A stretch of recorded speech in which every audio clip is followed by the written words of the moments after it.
monde, j'espère que vous allez super bien. Alors aujourd'hui, je suis hyper méga giga heureuse de filmer ce tuto aujourd'hui. Ça fait tellement longtemps, j'en ai pu filmer. Je m'excuse de mon absence. J'espère que vous portez à merveille, que vous avez pris soin de vous et que vous avez regardé les vidéos précédentes.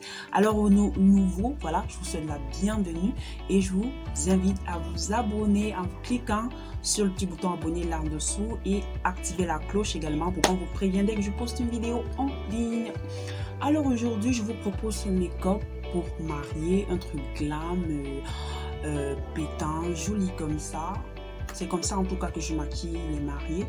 Donc avec des couleurs cuivrées, un peu de charbon au niveau des coins de l'œil. J'espère que vous allez aimer. Je vous invite à me suivre jusqu'à la fin de la vidéo. Alors, je vous laisse regarder le résultat final déjà en photo ou en vidéo. Je ne sais pas ce que je vais mettre. Donc voilà, bisous.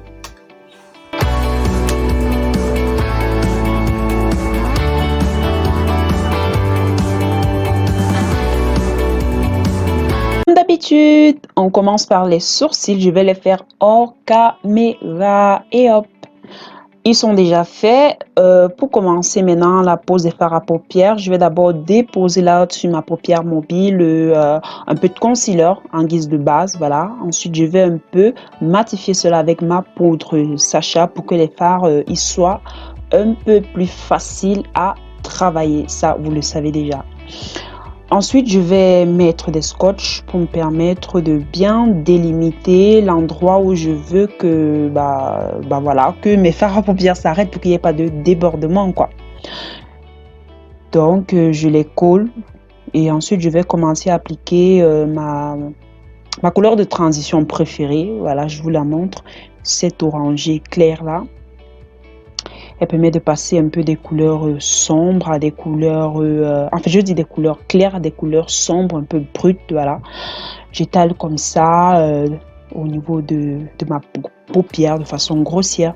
Et je prends une autre couleur dans la même gamme, mais un peu plus foncé, un orangé bien plus visible. Je mets dans mon creux de paupière externe. Je prends un pinceau plus fourni comme ça. Je vais prendre ce violet là. Je vais mélanger ces deux violets là, le bleu et le plus sombre. Je mets dans le coin de paupière, au coin d'abord, et je l'étale vers l'intérieur de ma paupière.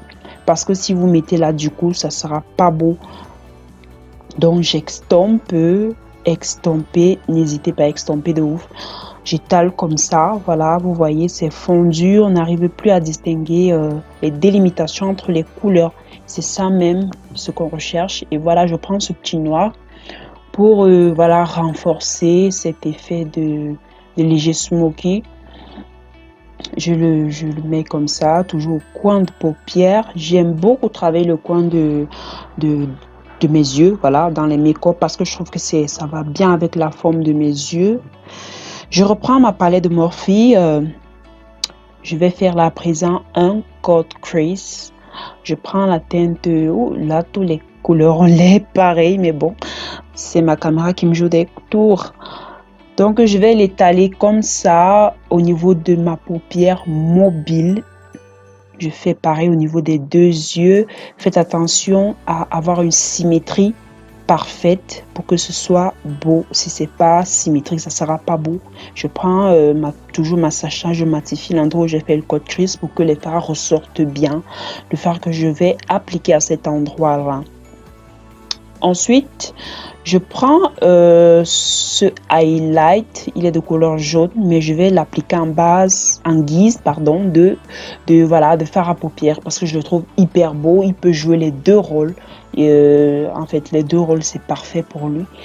Étant donné que c'est un mariage, on a un peu de la brillance. C'est nous la star, en fait, c'est vous la star du jour. Il faut qu'on vous voit, il faut qu'on vous remarque. Alors, n'hésitez pas à utiliser toujours des couleurs cuivrées, argentées. Je reprends ma couleur de transition pour flouter la démarcation entre le fard jaune et les fards foncés que j'ai mis. Parce que c'est pas bien si il y a une sorte de ligne qui délimite les couleurs. Non, ça sera pas beau, ça sera pas naturel. Je délimite comme ça. Je veux dire, j'extompe les délimitations au niveau des deux yeux. Je le fais au point jusqu'à ce que je voie qu'il n'y ait plus de démarcation, voilà. Et je le fais avec une couleur de transition assez claire pour que ça n'ajoute pas de couleur, si c'est pas mon objectif, voilà. Et je sais pas si vous avez vu, mais vraiment, il n'y a plus de démarcation. Ensuite, je prends ma colle à cils. J'ai envie de placer des petites paillettes, voilà, pour... Oups, là, elle s'est versée. Donc, voilà, j'applique d'abord ma colle au niveau de la délimitation de mon code crease pour que la paillette reste uniquement au niveau de cette ligne-là. Voilà, voilà celle que je vais utiliser, c'est argenté. Si j'applique pas de colle, j'aurai des retombées. Tous les paillettes vont retomber sur mes paupières et même tous sur mon visage et ça sera pas beau. Donc, appliquez toujours une ligne, voilà, de colle à l'endroit précisément où vous voulez mettre vos paillettes et je vous le jure, le rendu sera hyper beau. Comparément à quand vous n'en mettez pas, je parle de la colle. Donc voilà, j'en applique de façon précise. Je corrige un peu les petites imperfections. Il faut que le trait soit vraiment droit. Utilisez un pinceau fin. Et là, je vais appliquer mon liner Huda Beauty comme d'habitude. Il est très précis pour moi, selon moi. Voilà. Voilà, je vais faire juste un trait fin de liner, pas du tout long. C'est juste pour me permettre d'appliquer mes faux cils. Donc, c'est pas nécessaire. C'est pas du tout nécessaire. Donc, j'en applique comme ça, une ligne fine. Ne faites pas de gros traits de liner. Ça sera pas beau. Ça va alourdir vos yeux. Donc, il faut toujours faire un trait fin, quelle que soit la forme de vos yeux. Donc, voilà. Une fois le liner fait, je passe à la pose de mes cils. Je vais rapidement les faire comme ça, en caméra. Ensuite, on va passer au teint. Pour le teint, j'applique cette crème hydratante de Dove. Voilà. J'enlève mes scotch, j'avais oublié. J'enlève les scotch et puis j'applique ma crème hydratante pour m'hydrater le visage. Une fois ceci fait, je vais utiliser cette base. Vous la connaissez déjà. Je l'applique comme ça au niveau de ma zone T, au niveau de cette zone, je transpire beaucoup pour que mon make-up tienne un peu plus longtemps en cette zone-là et pour qu'il n'y ait pas de brillance. Le Lovely Pop, mon fond de teint préféré actuellement, il va très bien avec ma carnation. J'utilise un pinceau comme ça pour l'étaler.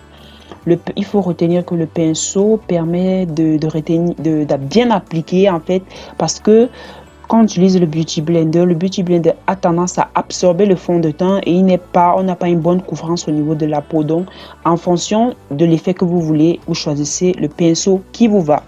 Là, je fais un highlighting. Donc, j'applique du concealer au niveau de ma zone de lumière que je vais extomper avec ce pinceau précis de la marque Damso. Voilà, j'extompe de ouf. On ne veut pas de démarcation, les filles. J'extompe bien. Et pas besoin de mettre des couleurs de concealer hyper claires, non, utilisez une teinte 2 fois plus claire que votre carnation. Et là, je fais un petit contouring du nez, voilà, pour restructurer mon nez, pour qu'il ait l'air un peu plus fin. Donc voilà, je matifie cet endroit où j'ai placé mon concealer, pardon, il y a des trous de mémoire. J'applique comme ça pour qu'il tienne. Et là, j'applique un peu de poudre bronzante pour structurer un peu ma face, mon visage, pour qu'il ait l'air un peu plus fin, une sorte d'effet de contouring. Je vais appliquer ensuite de la poudre teint sur toutes les autres parties de mon visage pour poudrer parce que personnellement, je n'aime pas les effets glowy, les effets mouillés. J'aime toujours appliquer de la poudre. Là, j'utilise le blush de ma palette BK.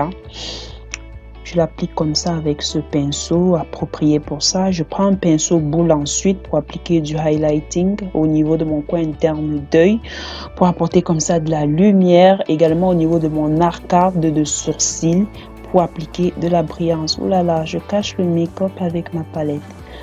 Donc j'en applique comme ça au niveau de l'arcade, au niveau de mon arc de Cupidon également, c'est-à-dire au niveau de mes lèvres pour appliquer porter de la brillance, voilà, et un peu plus de peps.